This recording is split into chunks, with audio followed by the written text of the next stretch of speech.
Canada has reached an agreement to acquire a fleet of 88 new F-35 fighter jets. Defense Minister Anita Anand spoke about the $19 billion deal this past hour. She said it's the largest investment in the Royal Canadian Air Force in 30 years, and that this acquisition will create many economic benefits for Canada.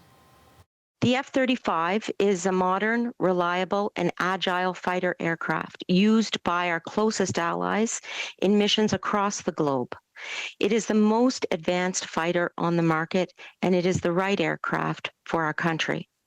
The F-35 provides pilots with enhanced intelligence, surveillance, and reconnaissance capabilities, greatly improving their situational awareness and survivability in today's high-threat operational environment. And the CBC's David Thurton is in Ottawa and joins us now live. So, David, tell us more about this fleet and when these fighter jets will arrive. Yeah, well, this announcement today brings to, I guess, a close of a chapter on a saga that's been, constantly in the news cycle here in Ottawa and throughout the country. The government has finally made a decision on a jet to replace its aging CF-18 fleet. They have chosen Lockheed-Martin's F-35. So the defense minister there announcing today that the federal government has come to an agreement with the U.S. government, but also Lockheed-Martin and Pratt & Whitney to acquire the F-35. Canada will be getting 88 aircraft. The government will spend a projected $19 billion, not just to acquire the aircraft, but also the other accessories and other forms of equipment that go along with operating these modern, ultra-modern jets. It's not just $19 billion the government will be spending. Defense officials told us in a technical briefing that, these aircraft, these jets are going to be operating, Arthur, for the next, several decades. And so the total life cycle costs of the F-35 will be around a projected $70 billion. The first couple of aircraft are expected to arrive in 2026.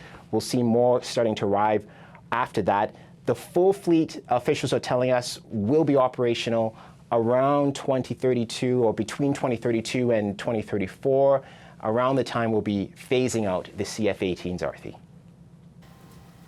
And so now also, David, there was a lot of criticism about this plane back in 2015 and how much it would cost. And Minister Anand really did have to spend a lot of time defending this decision in today's news conference. So take us through a bit of the history and how the government came to this decision. Yeah, well, in 2010, the federal government made a decision to go with the F-35, saying that it was the preferred fighter jet of choice to replace the CF-18s. That was back during the Harper government. And then we saw Justin Trudeau in 2015 saying that, he would never buy the F-35 because, there were a lot of technical problems with it. There were questions about whether or not we were paying too much from the Auditor General and the Parliamentary Budget Officer. All that commotion, all that discussion was happening around the time. And so when Trudeau got into power, he launched this open process where they allowed other bidders to come in and, propose different fighter jets. But here we are in 2023, and the federal government has come to the decision that the Harper government made, that they will be going with the F-35.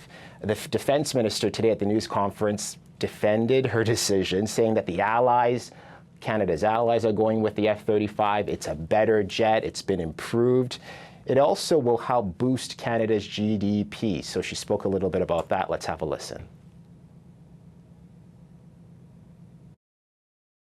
The acquisition and initial maintenance of the F-35 has the potential to contribute over $425 million annually to the Canadian economy and close to 3,300 jobs annually for Canadian industry over a 25-year period.